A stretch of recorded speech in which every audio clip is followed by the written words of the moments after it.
सीताराम सीताराम सीताराम जय सीताराम सीताराम सीताराम सीताराम जय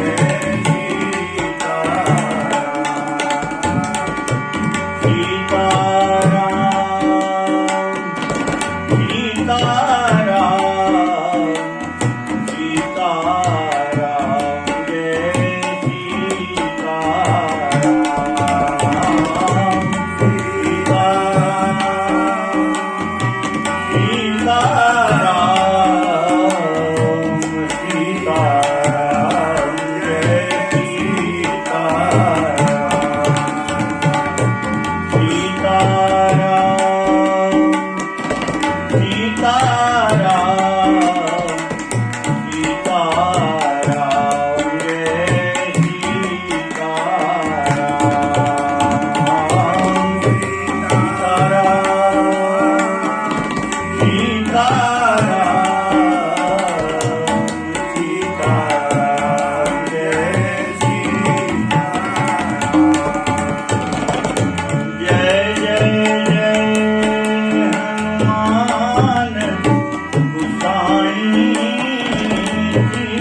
सरस्वत्यै नमः। श्री परम गुरु चरण कमलेभ्यो नमः। श्रीमते रामानुजाय नमः। गुरुर्ब्रह्मा गुरुर्विष्णु गुरुर्देव महेश्वरा। गुरु साक्षात् परब्रह्म तस्मै श्री गुरुवे नमः। अतुलित बलधामम् हेम शैलाभदेहम् धनुर्वन कृशानम् ज्ञानिनामग्रगण्यम्।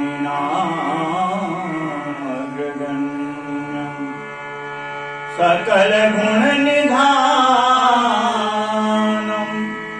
वानराणामधीशम्।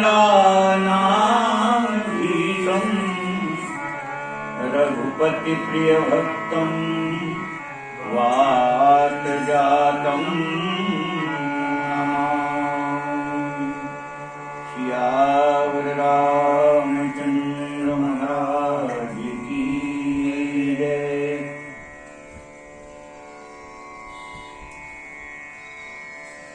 119 दोहा के ऊपर दूसरी चौपाई।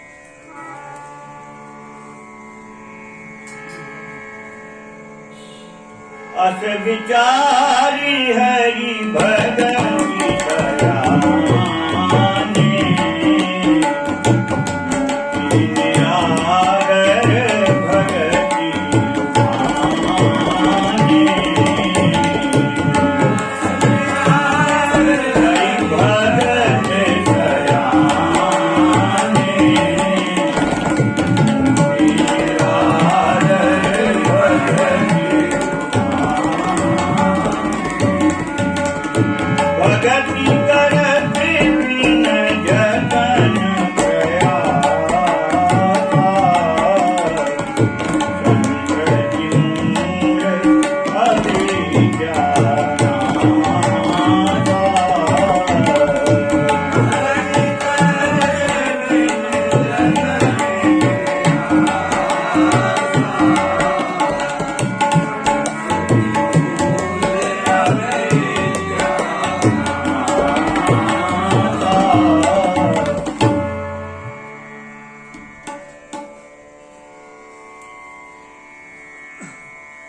कल की कथा में श्रवण कर रहे थे अपन। कालसुन जी कह रहे हैं जल के लिए आधार चाहिए, बिना आधार के जल नहीं ठहर सकता। जैसे बिना आधार के जल नहीं ठहर सकता, ऐसे ही मुक्ति पाने के लिए आधार में भक्ति होना अति आवश्यक। आधार भक्ति रूपी आधार नहीं होगा तो मुक्ति तक पहुंचते पहुंचते और फिर जैसा कल आप सुन रहे थे कि मुक्ति मिलते मिलते और वो माया फिर विघ्न करके तो ज्ञान दीपक को बुझा देती है और फिर दोबारा कोई दीपक जला पाए इतनी मेहनत नहीं हो पाती। तो इसलिए मुक्ति का उपाय मिल भी जाए तो भक्ति का आधार होना अति आवश्यक है। आधार नहीं होगा तो ठहरेगी, वो बहते जाएगा।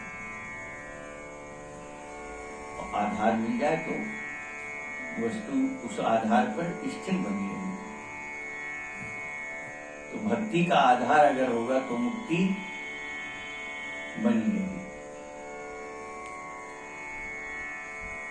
अस विचार हरि भगत सयाने और मुक्ति निरादर भगति लुभाने। ऐसा विचार करके जो भगवान के भक्त हैं वह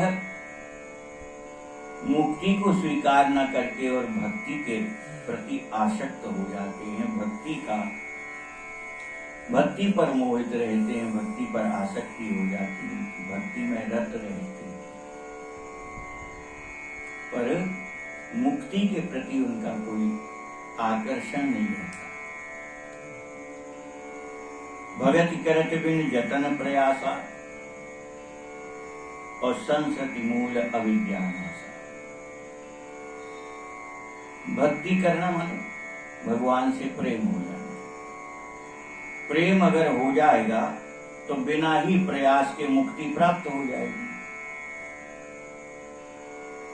नहीं हो जाएगी। भगवान से प्रेम हो जाएगा तो मुक्ति सहज है।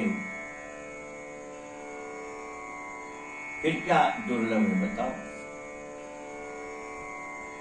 तो भगति करत बिन जतन प्रयासा, भक्ति करने पर, भगवान से प्रेम करने पर बिना ही प्रयास के मुक्ति प्राप्त हो जाती है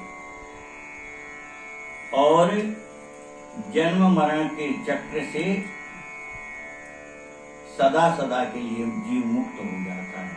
वह अविद्या का नाश हो जाता है जिस अविद्या के वश होकर के हम जन्म मरण के चक्र में फंसे हैं। तो कौन सी अविद्या है? माया। अविद्या माया जो है उसके ही बस तो हम पड़े हुए हैं, क्योंकि हम अपना स्वरूप मान लेते हैं शरीर को। इस शरीर को ही हम अपना स्वरूप मान लेते हैं।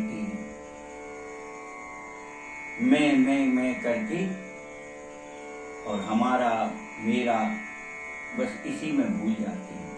ये शरीर मेरा, ये घर मेरा, ये सब मेरा मेरा करके भूल जाता है। तो ऐसी जो अविद्या है यानी वह माया है, जो अविद्या माया, भजन करने पर वो अपने आप ही नष्ट हो जाती है, दूर हो जाती है, आपको स्पर्श नहीं कर सकती है। संसति मूल अविद्यानाशा, जन्म मरण के चक्र का मूल जो है अविद्या माया है, इसका नाश हो जाता, माने फिर वह आपको नहीं जाती। कह रहे हैं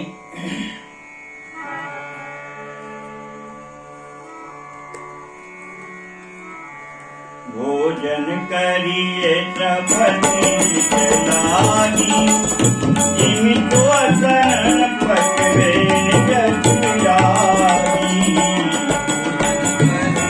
प्रभति लागी, जिमि तो असन पकवे जगुयागी। हरि भगति सुगम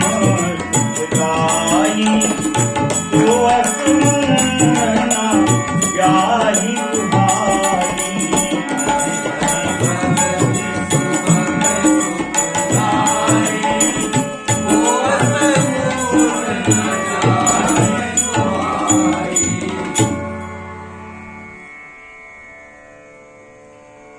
भोजन करिए त्रपति हित लागी। भोजन क्यों करते अपन? उससे तृप्ति मिलती है, मन प्रसन्न हो जाता। भूख लगी हो तो कोई कितने ही उत्साह की बात करे, कितने हंसाने की चेष्टा करे, चेहरे पर मुस्कुराहट भी नहीं आती अगर बहुत भूखा होगा व्यक्ति, तो व्याकुलता रहती है। परंतु अगर भोजन मिल जाए तो फिर उसके चेहरे पर अपने आप प्रसन्नता आ जाती है। तो हमारा मन जो है वह तृप्ति का अनुभव करता है भोजन पर। हाँ, अब बढ़िया लगा।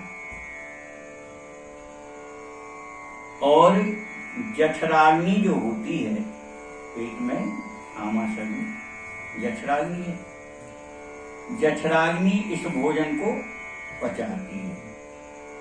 अब ऐसा तो नहीं कि अपन भोजन करें तो फिर अग्नि प्रज्वलित करने पड़े कि भैया हम भोजन कर रहे हैं, अग्नि तो पहले जला लें, नहीं तो काय में पचे है, ऐसा तो नहीं। वो अपने आप एक नियम में है। आप भोजन करोगे, जठराग्नि एकदम तीव्र होकर के और किए हुए भोजन को पचा देगी। तो इसी प्रकार से कह रहे हैं कि मुक्ति पाने के लिए नहीं करना है, नहीं, भजन तो आनंद और सुख के लिए करना है। पर मुक्ति अपने आप उसी प्रकार से मिल जाएगी। जैसे भोजन कोई इसके लिए थोड़ी करता कि अब हम पचाएं पचाने का प्रयास करने के लिए भोजन करते हैं कि भाई अब हमें पचाना है, भोजन कर ले, उसको पचाना है, इसके लिए तो नहीं करते। नहीं, भोजन तो तृप्ति के लिए करते हैं और पचाने का काम अपने आप हो जाता है, जठराग्नि करती है। ऐसे ही भजन करोगे तो आनंद मिलेगा, तृप्ति मिलेगी और मुक्ति अपने आप खड़ी हो जाएगी आकर के। आप चाहो तो मुक्ति स्वीकार करके जन्म मरण के चक्कर से ही छूट जाओ। आप चाहो कि नहीं हमको तो ये भजन ही भजन करना है, तो मुक्ति को स्वीकार ना करो तो फिर जन्म लो, फिर भजन करो। तो इस प्रकार से जो भक्तों को सुख देने वाली अत्यंत सहज सरल भगवान की वह भक्ति है। ऐसा कौन मूर्ख होगा जो ऐसी सहज भक्ति को छोड़ करके ज्ञान दीपक जलाने बैठेगा? बताओ, वो ज्ञान का दीपक जलाने के पहले ही कहो अपन यहां से चल बसें। है कितना कठिन वर्णन है।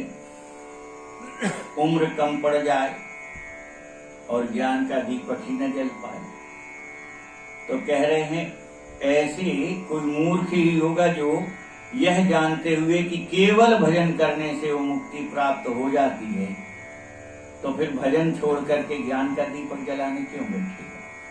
तो भजन ही करेगा, उससे मुक्ति भी मिल सकती है और भक्ति प्रेम भगवान का तो मिले ही मिलाया।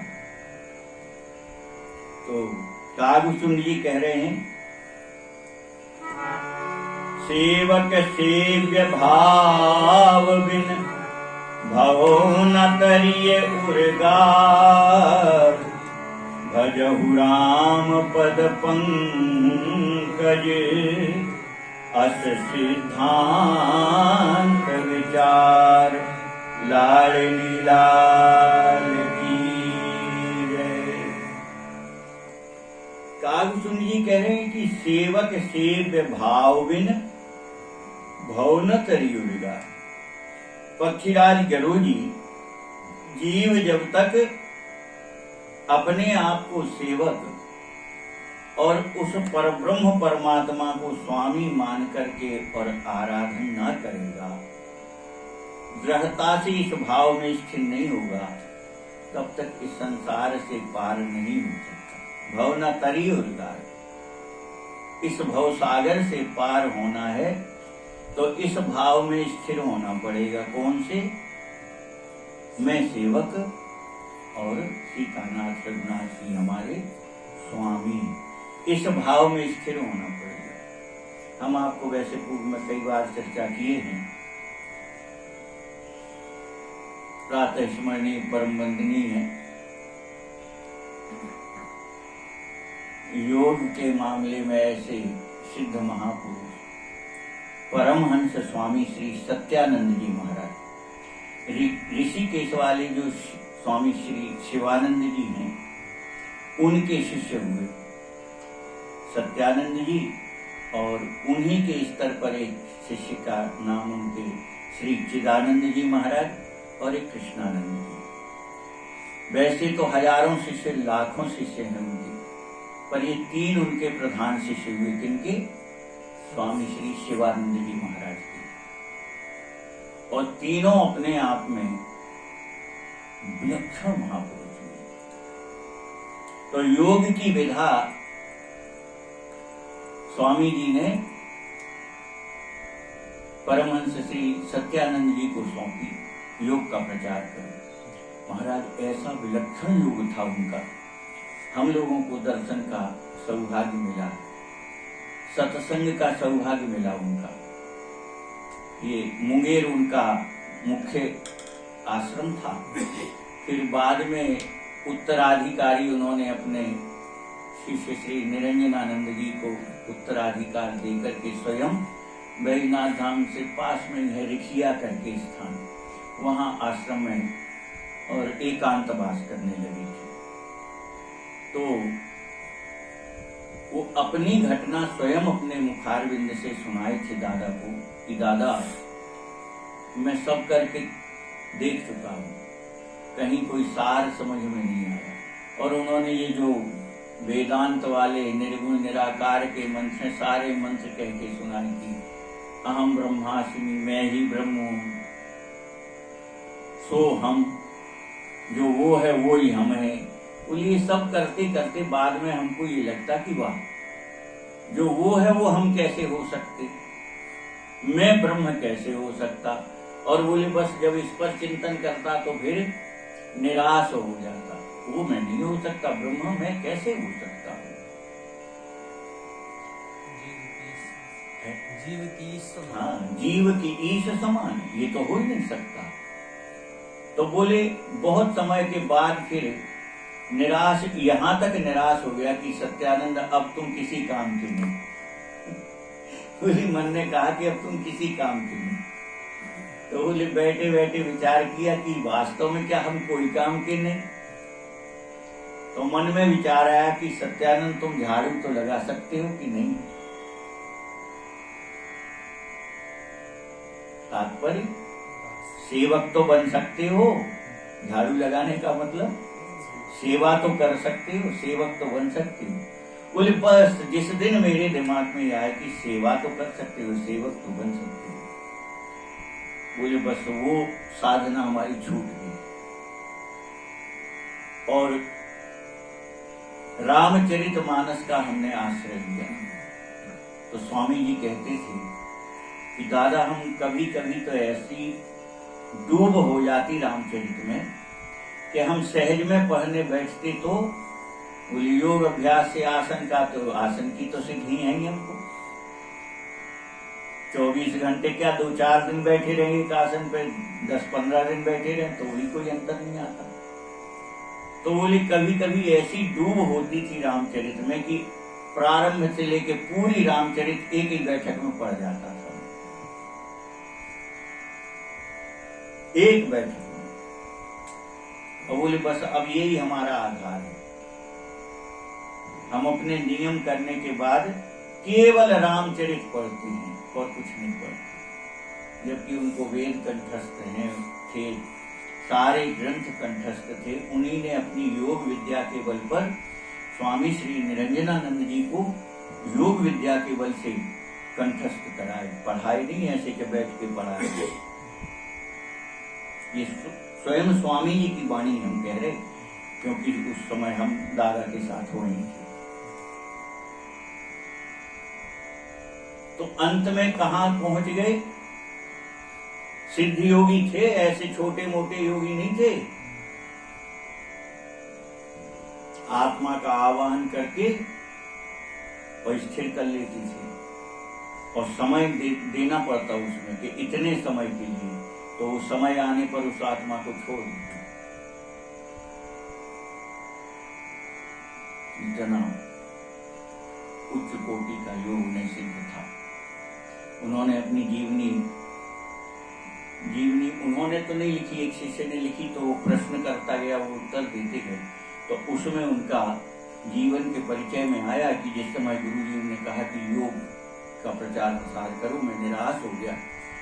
फिर एक बार गुरुदेव ने प्रकट होकर दर्शन दिया और कहा कि नहीं, हार नहीं मानना है, तुम प्रयास करोगे सफलता मिलेगी। और तब उनको एक बहुत विचित्र स्थिति की तांत्रिक मिली, और उसमें लिखा है कि सहज में अगर किसी को एकांत में मिल जाए तो प्राण, भय से प्राण निकल जाएंगे, इतनी भयानक थी वो। उसने तंत्र की विद्या से फिर इनको आत्मा को बुला करके स्थिर करना सिखाया अपने में, और आत्मा को फिर छोड़ना। तो बोले जब मुझे योग का प्रचार की बात आई तो फिर मन में आया कि कोई सिद्ध पवित्र आत्मा को बुलाया जाए। तो बोले फिर हमने उससे, बहुत बड़ी कथा है, हम आपको अत्यंत संक्षिप्त में बता रहे हैं।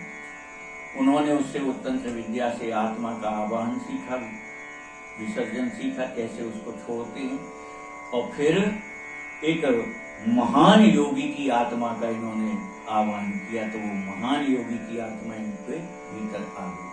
और तब योग का प्रचार इन्होंने किया। कैसा? योग के बल पर ही इन्होंने, निरंजनानंद जी के माता पिता सेवा में थे, निस्संतान थे, तो एक दिन गंगा में खड़े थे, बोले मांगो, आज तुम जो मांगोगे हम सब दे सकते हैं। उन पति पत्नी ने विचार किया कि और तो सब है, पर केवल एक यही कलंक है कि निस्संतान है। तो दोनों जन ने सलाह करके और फिर संतान मांगी। उन्होंने कहा संतान होगी पर सेवा में मेरी ही रहेगी। दोनों प्रसन्न हुए, बोले महाराज जी हम ही जब सेवा में है तो और अच्छा है। और वही उन्हीं के यहाँ 1 वर्ष के भीतर निरंजनानंद जी का जन्म हुआ, जो आज उनके उत्तराधिकारी गद्दी पर विराज करके। कई भाषाएं आती महाराज उनको। 12-14 वर्ष की उम्र में जाने कितने देशों में वो प्रवचन कराए थे, उन्हीं की भाषा में। कई भाषाएं आती उनको, अंग्रेजी, हिंदी, उर्दू, संस्कृत तो ठीक है, नहीं विदेशों की कई देशों की भाषाएं आती हैं। ऐसे विलक्षण महापुरुष हैं। तो यह जो भजन है, इस भजन में कितनी सामर्थ्य है। बोले वो मुक्ति हो चाहे कुछ भी हो, अंत में उसको एक यही संबंध जब स्वीकार करता है तब जाकर के उसका बेड़ा पार होता है, भवसागर पार होता है। कौन सा संबंध? मैं सेवक आप स्वामी। चाहे वो योग से हो, चाहे ज्ञान से हो, चाहे किसी मार्ग से जाए, अंतिम उसको वहां पहुंचना पड़ेगा कि आप स्वामी मैं सेवक। तो जब वहीं पहुंचना है तो भक्ति तो प्रारंभ से अंत तक यही है। प्रारंभ से अंत तक यही तो है। इसलिए अपने यहां सभी चतुर्थ संप्रदाय में 4 संप्रदाय हुए। चतुर्थ संप्रदाय में दास की प्रथा है या शरण की प्रथा है। नाम रखेंगे तो पीछे दास लगेगा, बिहारी दास, गोविंद दास, या फिर शरण लगेगा, बिहारी शरण, गोविंद शरण, यानी भगवान के शरणापन्न, सेवक भाव है, दास भाव है। और इसलिए भक्ति में फिर कुछ शेष नहीं बचता करने को। भक्ति भगवान से प्रेम हो गया, भगवान का भजन करने वाला, भगवान से प्रेम हो गया, भजन बनने लगा, बस फिर तो सारे ब्रह्मांड में ऐसा कुछ नहीं है जो उसके लिए संभव ना हो। और वही काव्यसुंद जी कह रहे हैं, सेवक सेव्य भाव बिन भव न तरी उर्गार, और भजहु राम पद पंकज अस सिद्धांत विचार। ये सिद्धांत है, और इस सिद्धांत का विचार करके राम जी का भजन करना चाहिए। चाहे राम जी का करो, चाहे श्याम सुंदर का करो, तत्वतः एक ही है। तात्पर्य उसका यही है कि भगवान का भजन करना चाहिए। यही सिद्धांत है आपके भवसागर से पार होने का, और कुछ शेष इसके अलावा और कुछ भी तुम्हें भवसागर पार नहीं करा पाएगा। अंततः आना यही पड़ेगा। सर्वभंग जी की कथा में यही भाव है। सर्वभंग जी को जब भगवान मिले तो सर्वभंग जी कहते हैं, वाह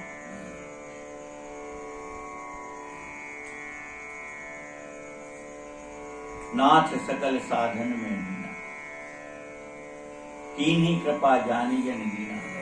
हे नाथ मैं तो साधनहीन था, मुझसे कोई साधन बना नहीं, आपने अपना मान करके और आज आकर के हमको दर्शन दिए। यह तो आपकी कृपालुता है, आपकी दयालुता है। आपने अपना मुझे माना और इसलिए आपने आके मुझे दर्शन दिए।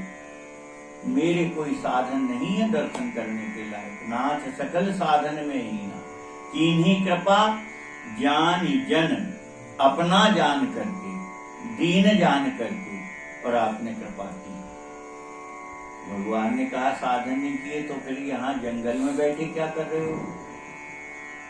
इतने वर्षों से इस जंगल में कर क्या रहे थे अगर साधन नहीं किया तो? और सर्वभंगी जी ने वहां जो उत्तर दिया है वो बहुत प्यारा उत्तर है। सर्वभंगी जी कहते हैं, चितवत पंथ रहे दिन राती,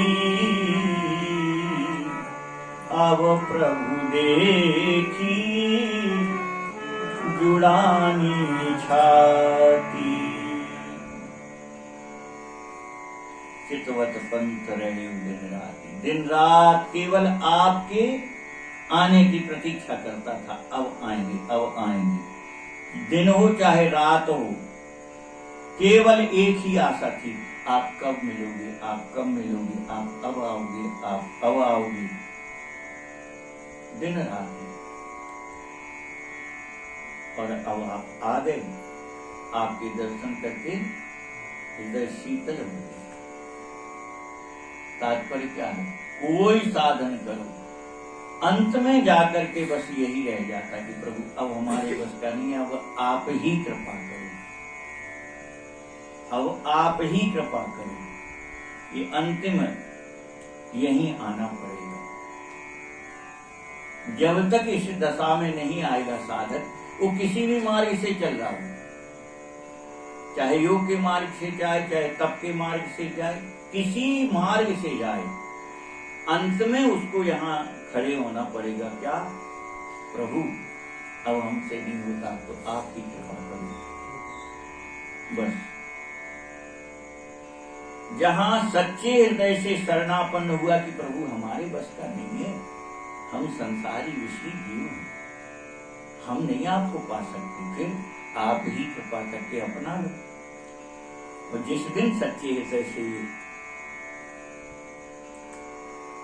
अर्जी लग गई, बस उसी दिन ये जीव वहां शरण पा लेता है, जगह पा लेता है। फिर इसका काम नहीं रहता, फिर उन्हें चिंता रहती है इस जीव की, और वो वैसे संयोग बना के इस जीव को अपने तरह से अपना रहती है ठाकुर जी। तो ऐसा भजऊ राम पद पंकज असिद्धांत विचार। जो चेतन कह जड़ करई, जड़ई करही चेतन, अस समर्थ रघुनाय कही, भजहि जीव के धन्य। लाडली लाल की जय।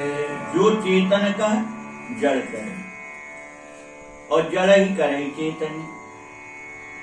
रघुनाथ जी में कैसी सामर्थ्य है? बोले जड़ को चेतन बना दे और चेतन को जड़ बना दे। ऐसी सामर्थ्य और किसी में है? और किसी में नहीं है, राम जी में है। अस समर्थ रघुनायक, इतने सामर्थ्यवान है रघुनाथ जी, जड़ को चैतन्य कर दे।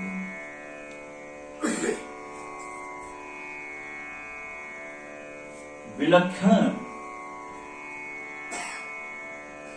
अनुभव होते हैं इस भारत भूमि पर।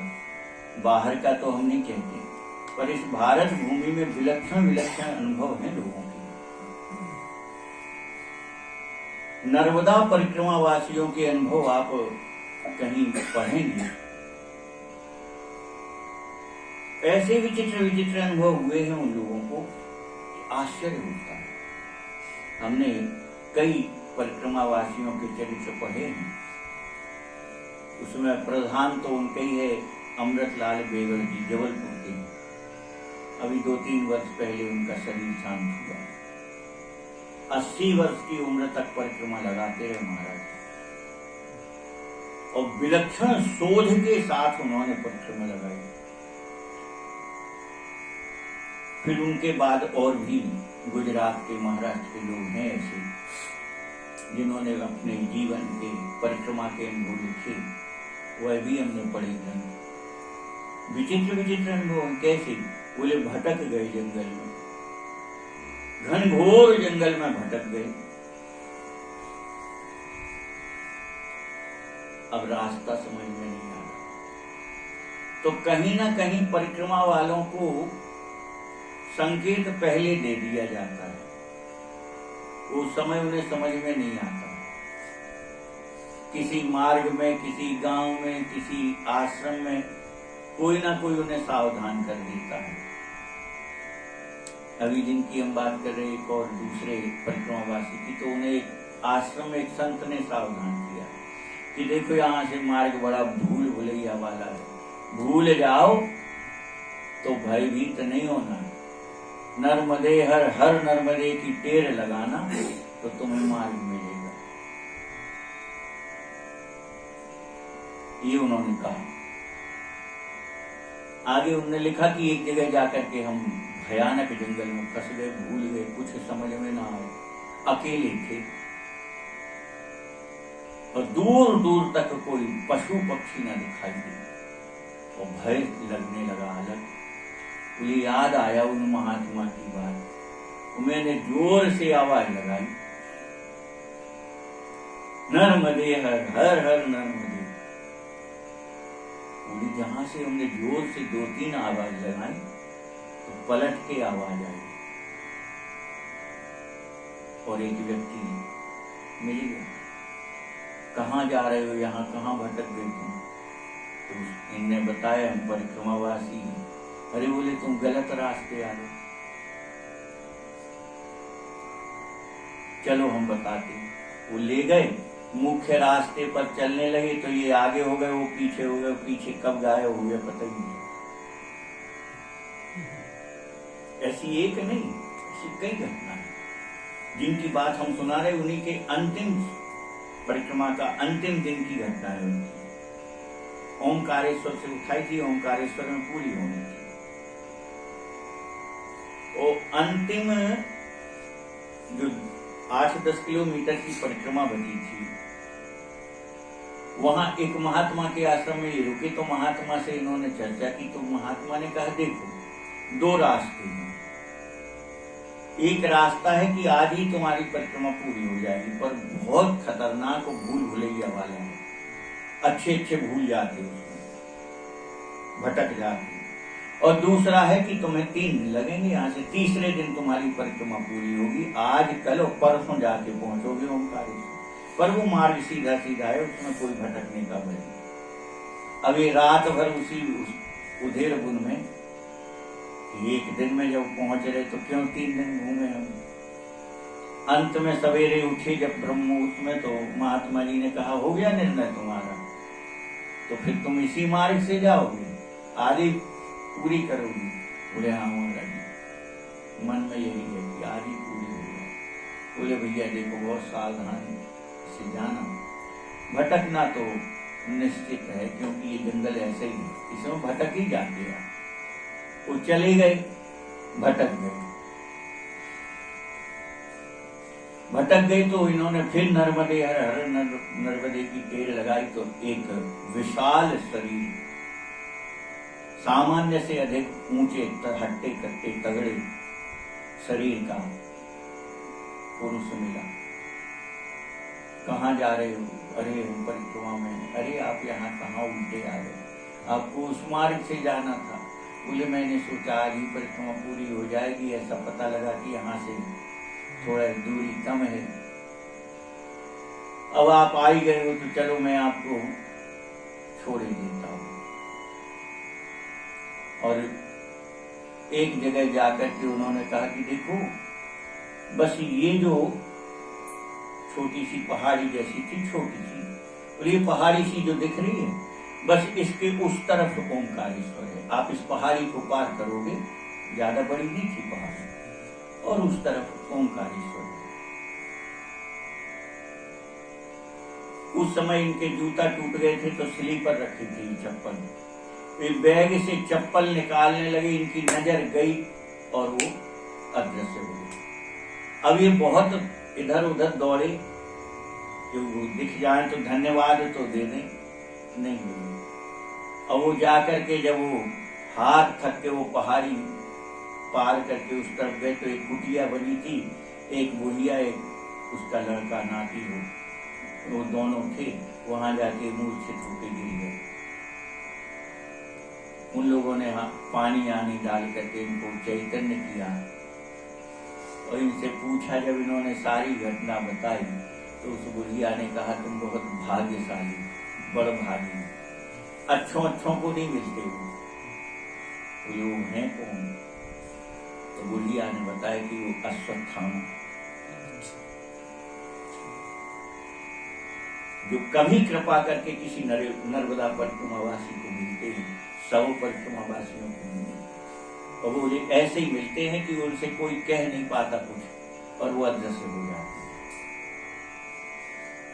तो ऐसी शक्तियां अपने भारत में आज भी हैं, आज, पर उसको धारण करने की क्षमता होनी चाहिए। उसको धारण करने के लिए निर्मल पवित्र हृदय होना चाहिए, एक दृढ़ निश्चय पर का भजन होना चाहिए। सब सहज है, कोई जरूरत नहीं। तो जो चेतन कहे जड़ करे, जो चेतन को जड़ बना दे और जड़ को चेतन कर दे, ऐसी सामर्थ्य वाले रघुनाथ जी का भजन ना करें वो अभागी है। और जो ऐसे रघुनाथ जी का भजन करें तो वो जीव धन्य धन्य है। भजे ही जीव ते धन्य। जो जीव रघुनाथ जी का भजन करते हैं वह जीव धन्य धन्य है। काग सुनिए कह रहे,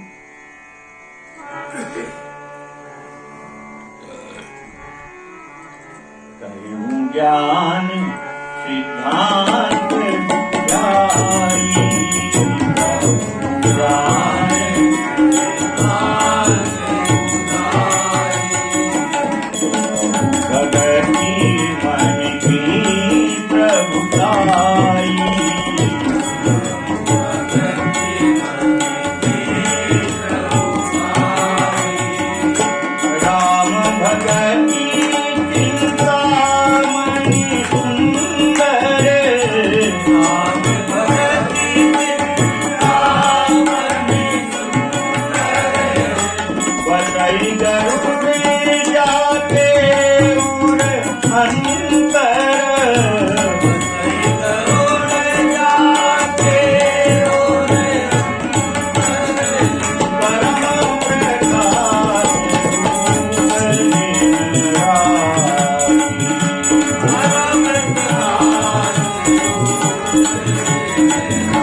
ज्ञान सिद्धांत बुझाई।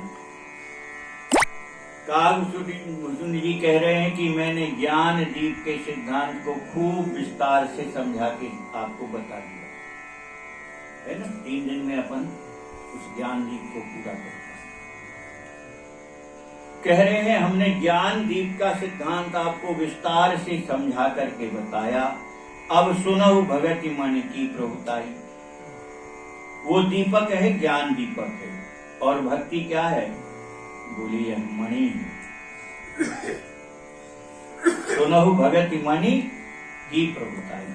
और इसलिए अब भक्ति रूपी मणि की महिमा हम तुम्हें सुनाते हैं। कागभूषण जी कह रहे, राम भगति चिंता मणि सुंदर। रघुनाथ जी की भक्ति रूपी मणि जो है वह कैसी है? चिंतामणि की तरह है। ऐसा कहते चिंतामणि जिसके पास हो उसको फिर कुछ चिंता नहीं रहती, वो निश्चिंत हो जाता है। तो चिंतामणि राम का नाम ही है, राम नाम ही है। राम जी का नाम ही चिंतामणि है और कोई दूसरी मणि नहीं है चिंतामणि। लोग भटकने लगते हैं कि चिंतामणि मिल जाए, चिंतामणि मिल जाए। जो धरी है सामने बात नहीं समझ रहे कि जय जाए चिंतामणि। राम भगत चिंतामणि सुंदर सुंदर सुंदर रघुनाथ जी के नाम रूपी चिंतामणि जो है। पक्षीराज गरुड़ जी से कह रहे हैं, काल सुन जी की पक्षीराज गरुड़ जी, जिसके हृदय में रघुनाथ जी के नाम रूपी सुंदर मणि बैठ जाए तो परम प्रकाश रूप दिन राति, उसके हृदय में उस मणि का प्रकाश जो है वो दिन रात एक सा बना रहता है। ऐसा नहीं है कि रात में कुछ कम हो जाए या दिन में सूर्य के प्रकाश में उसका प्रकाश कम हो, नहीं, मणि का प्रकाश अपना एक सा बना रहता है, चाहे दिन हो चाहे रात। और नहीं कछु चाहिए दिया घृत बाती, और कैसी बढ़िया है, बोले इसको न दिया चाहिए, न घी चाहिए, न बत्ती चाहिए, न जलाने की जरूरत। ये तो मणि का दीपक है। और जब ऐसा मणि का दीपक हृदय में प्रकाशित होता है तो बोले फिर इसको भय भी नहीं रहता। काहे का? बोले ज्ञान के दीपक को भय था, भय था ना, मोह का, लोभ का, ये भय थे ज्ञान दीपक में। मोह ग्रसित हो गया, सो पतन हो गया, ज्ञान का दीपक बुझ गया। और पूरा दीपक तैयार होकर के तुमने जलाने भर को हुए और फिर लोभ आकर के वो पटकनी दे देता। कथा सुनाया, रिद्धि सिद्धि प्रेरय बहु भाई, तो लोभ आकर के फिर और आपको भटका देगा। रिद्धियां सिद्धियां जहां आई तो लोभ को जगह मिल जाती है, उन्हीं के माध्यम से फिर वो लोभ बैठ जाता। और लोभ जहां बैठा और उसने दीपक को पटक ही दिया, फोड़ ही दिया, सो घी बगर गया, दिया फूट गया, बत्ती बेकार हो गई। पर राम नाम मणि रूपी दीपक कैसा है? बोले ना तो इसके प्रकाश में मोह पास में आता है, निकट नहीं आवा, पास में नहीं आ सकता, और ना ही लोभ रूपी वायु इसको बुझा सकती है। लोभ बात नहीं ताही बुझावा,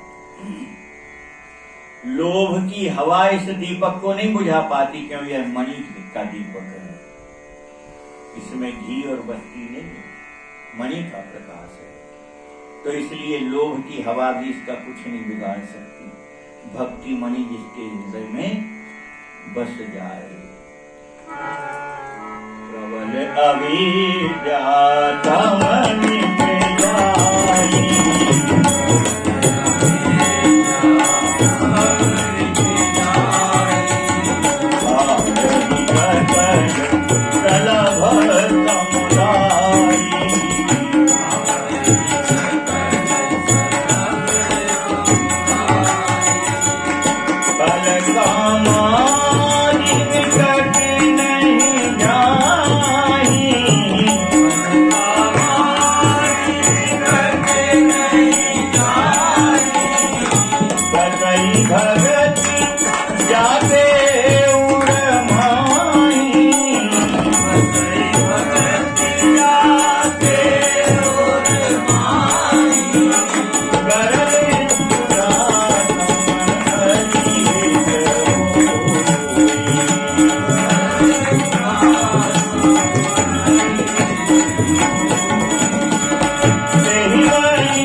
भक्ति रूपी मणि हृदय में प्रकाशित होती है तो अविद्या का जो अत्यंत प्रबल परिवार कहा ना, पीछे सुनी थी आप, बलशाली है, बहुत बलशाली है उस अविद्या का परिवार।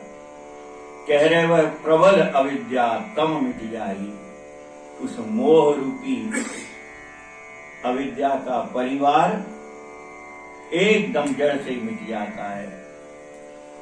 और हारणी सकल सलभ समुदाय, और जैसे आग में, दीपक की आग में पतंगे जल जाते, ऐसे ही इस मणि के प्रकाश में और जो पतंगे आते हैं, कौन से पतंगे हैं? मदादी निकल गया पिछले प्रसंग में, दीपक के प्रसंग में। तो ये काम, क्रोध, लोभ, मोह, मद, मान, मत्सर, ये सब पतंगे हैं।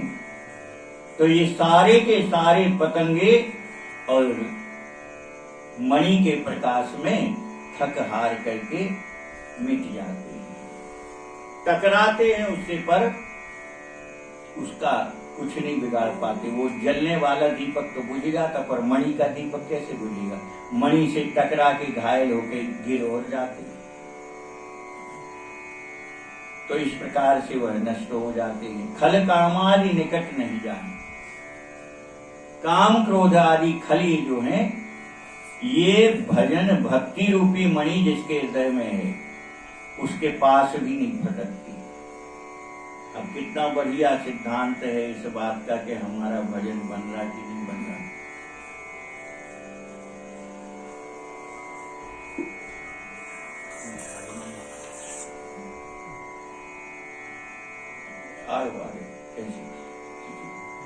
अरे ऐसा खींचना, ऐसा चल लगा लो उधर, उधर से उनका दोपहर में भी आया था, उधर भी हम कथा कह रहे थे दोपहर में, तो उस समय भी फोन आया। तो लाली लाल की जय। तो क्या कह रहे थे? खल कामादि निकट नहीं जानी। ये कामादि जो खल हैं, दुष्ट हैं, काम, क्रोध, लोभ, मोह, मन, माल, मत्सर, ये सब उसके पास भी नहीं जाते हैं। किसके?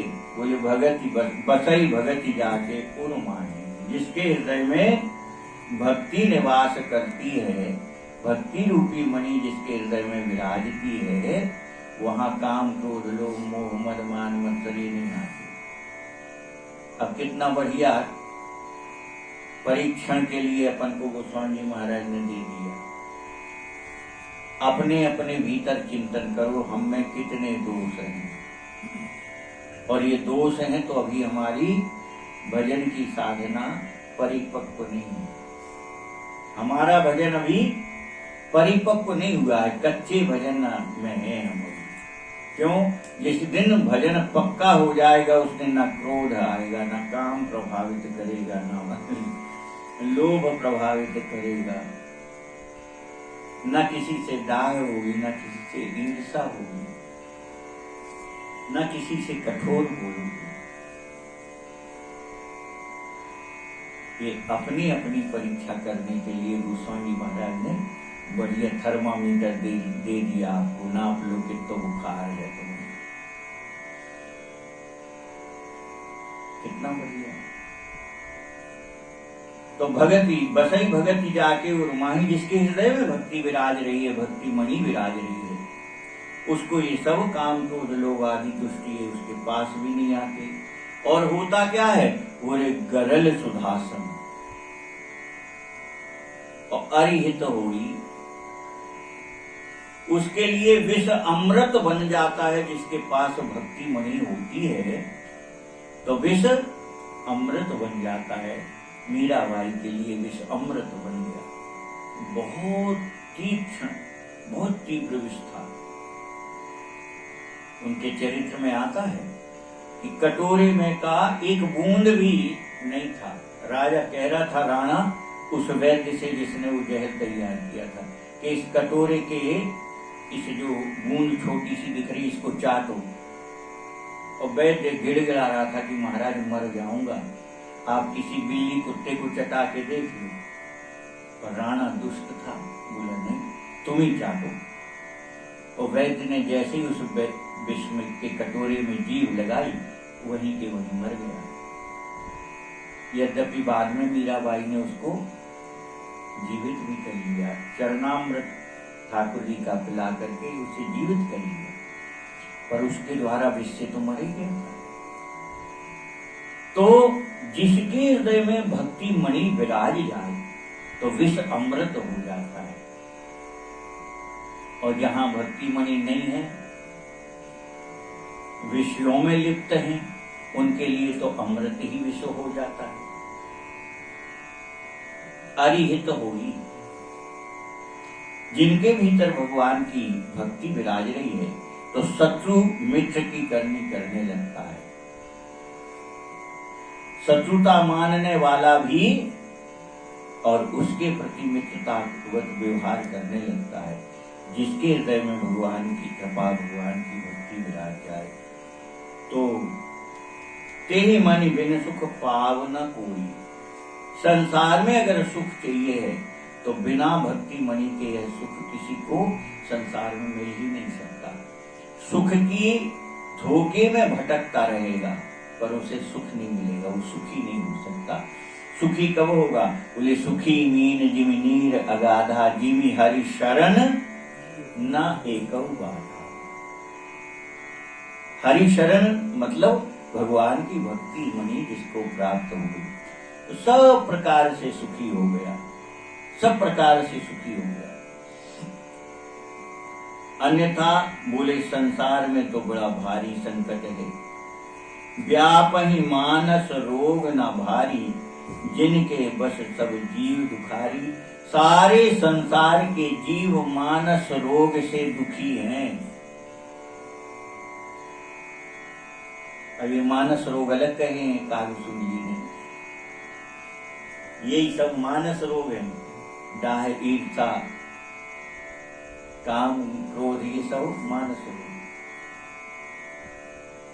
वो अलग से कालसुन जी ने कहे हैं मानस रोग। तो कह रहे हैं वह मानस रोग किसको नहीं व्यापती? जिसके हृदय में राम भगति मणि गुरु बस जाती, जिसके हृदय में रघुनाथ जी की भक्ति रूपी मणि बस गई है, उसको यह मानस रोग भी व्याप्ति नहीं है, मानस रोगों से दुखी नहीं होता। वो राम भगति मणि उर्वश जाके, दुख लवलेश न सपने हूं नहीं दुखी करता। तो राम जी की भक्ति रूपी मणि जिसके हृदय में विराज रही है, एक कण मात्र दुख नहीं उसको हो सकता। दुख लवलेश, और जागने की कौन कहे, स्वप्न भी उसको दुख के नहीं आएंगे। सपने हूं ताके, दुख लवलेश ना सपने हूं ताके, दुख के स्वप्न भी नहीं आएंगे उसको कि सपने में दुखी हो जाए। जागृत में कौन कहे महाराज, स्वप्न में भी दुखी नहीं हो सकता। जिसके हृदय में राम नाम मणि विराज गई है, राम भक्ति मणि विराज गई है। चतुर शिरोमणि ते जग माही, जे मणि लाग सु जतन करा। चतुर शिरोमणि, चतुरों में भी सबसे श्रेष्ठ कौन है? बोले जो इस भक्ति मणि को पाने का प्रयत्न करे वही सबसे चतुर है। राम ही भजहि ते चतुर नर, जो राम जी का भजन करे सब छोड़ करके वही चतुर है। और तो कह रहे हैं कि बस वही चतुरों का शिरोमणि है। कौन? बोले जो सब छोड़ करके इस राम भक्ति मणि को पाने का प्रयत्न करने में लग जाए, वही सबसे बड़ा चतुर है। सोमनि दीप प्रगट जग आई,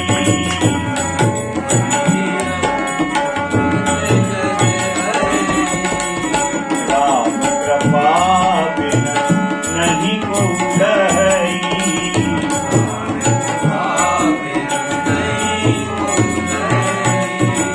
सुगम उपाय पाए वे तेरे, सुगम उपाय पाए वे तेरे,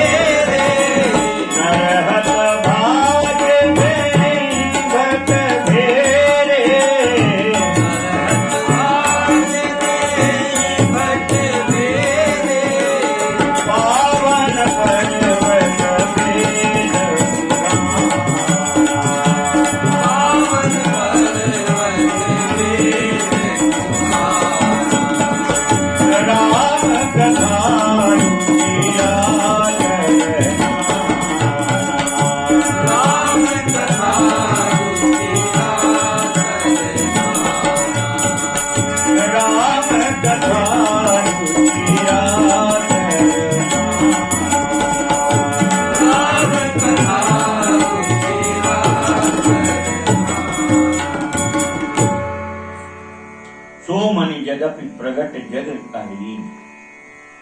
कह रहे ये राम भक्ति मणि ऐसी नहीं है कि कहीं किसी को ढूंढने जाना, प्रगट है संसार में, प्रगट जग अहिरी।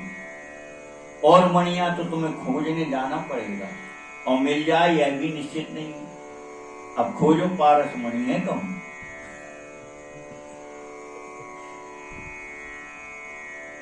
सारे संसार में खोजो, कितनी दुर्लभ है। कहीं है कि किसी के पास पारस मणि है, पर होती तो है। जाने कहाँ का इतिहास में एक कथा है, वर्णन है, कोई बावड़ी है कि क्या है, उसका और छोर नहीं मिलता है, तो उसमें लोहे का कांटा किसी चीज के निकालने के लिए डाला गया था, तो सोने का हो गया, पर वो खाली नहीं होती तो अब कहां से निकालोगी। तो ऐसी विचित्र विचित्र इतिहास भरा पड़ा है भारत का। कह रहे हैं राम भक्ति मणि कहीं कोई लुकी छिपी नहीं है, प्रगट जग माही जी सो मणि यद्यपि प्रगट जग माही। यद्यपि ये संसार में प्रगट है, पर मिले किसको? बोले मूल्य दे तो सुबह जाएगा। कौन सा मूल्य देना है? जिस दिन रघुनाथ जी के शरण में सच्चे मन से समर्पित हो गया, भगवान की कृपा उसको मिल गई तो मणि मिल गई। राम कृपा बिन नहीं कोई, बिना रघुनाथ जी की कृपा के इस मणि को कोई पा ही नहीं सकता। ये मिलेगी कैसे? बोले रघुनाथ जी की कृपा से। और रघुनाथ जी कृपा कब करेंगे? जब भजन करोगे। अच्छा, जल्दी कृपा चाहने हो राम जी की तो क्या करो? भजन, राम राम जपोगे, सीताराम सीताराम नहीं। ये उन्हीं का समय चल रहा है जिनके भजन से जल्दी प्रसन्न हो जाते राम जी। भगवान शंकर जी का भजन करने से राम जी प्रसन्न होते हैं। शंकर भजन बिना नर भगति न पावे मोरी। राम जी की भक्ति चाहिए तो शंकर जी का भजन करो, तो शीघ्र मिल ही जाएगी, क्योंकि राम जी खुद ही कह रहे कि मेरी भक्ति चाहिए तो शंकर जी का भजन करो।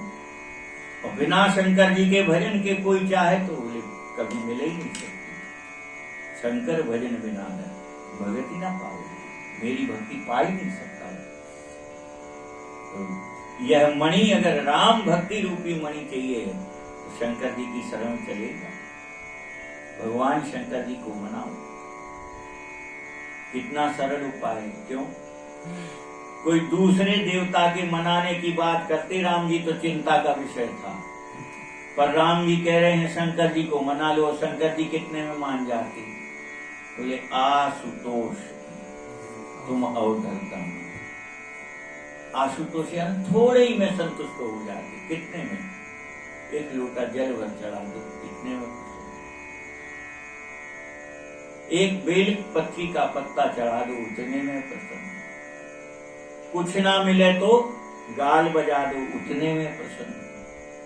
और कथाएं तो आपने बहुत सुनी, भक्तमाल में वो कथा आती हैं, विचित्र विचित्र कथाएं, ऐसे जो थोड़े में प्रसन्न होते हैं। इसलिए राम जी ने इतनी सुलभ कर दी भक्ति की। अब इतना भी ना कर सको तो अब तुम्हारा दुर्भाग्य। क्यों? शंकर जी को प्रसन्न करने को बहुत तप की आवश्यकता नहीं है, वो तो थोड़े ही में प्रसन्न हो जाते। और राम नाम सुनाओगे तो शंकर जी को बैठ करके सुनाओ राम नाम, तो जल्दी प्रसन्न होकर के राम जी की भक्ति दे देंगे। और राम जी को सुनाओ राम नाम तो राम जी कहते हैं अरे जी अब बताओ आप ही का नाम आपके पीछे पीछे को लेते रहे, 24 घंटा घूमे तुम्हारे संगे संगे तुम्हारा नाम ले, तो आपको अच्छा थोड़ी लगेगा। पर आपका जो प्रेमी होगा उसके पास जाकर के आपका नाम ले तो थोड़े ही में प्रसन्न हो जाएगा। वाह, आप पहचानते हो उन्हें, अच्छा आप भी उनसे प्रेम करते, प्रसन्न हो जाएगा। आप जो चाहोगे उससे करा सकते। तो राम कृपा बिन नहीं को लही, सो मणि जदपि प्रगट जग अहि। सुगम उपाय पायवे के, नर हत भाग्य देहि भट भी। पुलिस भक्ति मणि को पाने के उपाय बहुत सरल है, कोई कठिन नहीं। सुगम उपाय, अत्यंत सरल उपाय है भक्ति मणि पाने के, परंतु ये अभागी मनुष्य उन उपायों को कभी अपनाता नहीं है, उनको ठुकरा करके और संसार के विषयों में लगा रहता है। कैसी सुंदर मणि है, कहाँ मिल रही है? तो कहीं छुपी नहीं है, प्रगट है। सो मणि जदपि प्रगट जगह है, संसार में प्रगट में दिखाई दी। तो पावन पर्वत वेद पुराण, वेद पुराण रूपी पवित्र पर्वत में ही जो राम जी की कथाएं हैं वही इस मणि की खदान है। राम कथा ही राम भक्ति मणि की खदान है। वेदों में, पुराणों में, अन्य ग्रंथों में जहां जहां राम कथा है वो सब क्या है? बोले भक्ति की खदान है, वो भक्ति मणि की। राम कथा रुचिरा कर नाना, उन पर्वतों में सुंदर राम जी की कथाएं ही खदान के रूप में। तो मर्मी सज्जन सुमति कुदारी, ज्ञान विराग नयन उर्गारी। मर्मी यानी जो इस भेद को जानता है। किस भेद को? किस भेद को? कि मणि कहाँ है? मणि कहाँ है? राम जी के चरित्र में छुपी हुई है। चरित्र कहाँ है? वेद पुराण रामायण आदि इन ग्रंथों में वो चरित्र भरे हुए। तो चरित्र रूपी, राम चरित्र रूपी खदान में राम भक्ति रूपी मणि है। तो जो मर्मी है यानी जानता है अभी, और सुमति कुदारी, और उसके पास सुंदर बुद्धि वाले कुदाल हो खोदने के लिए। कोई रत्न अगर खदान में खोदोगे तो कुदाल चाहिए। तो राम भक्ति रूपी मणि अगर तुम्हें चाहिए तो कुदाली कौन सी चाहिए? सुंदर बुद्धि, निर्मल पवित्र बुद्धि वाली कुदाली चाहिए, जिससे उस मणि को निकाल पाओगे। और कह रहे हैं परंतु इसके पहले नेत्र भी तो हों, अंदर आंखों कुदाली दे दो और कह दो कि खोदो मणि। तो मणि की खदान में पहुंच करके भी क्या वो मणि खोज पाएगा? अंधा खोज पाएगा? नहीं खोज। खोजेगा कौन? जिसके नेत्र दृष्टि सुंदर हो।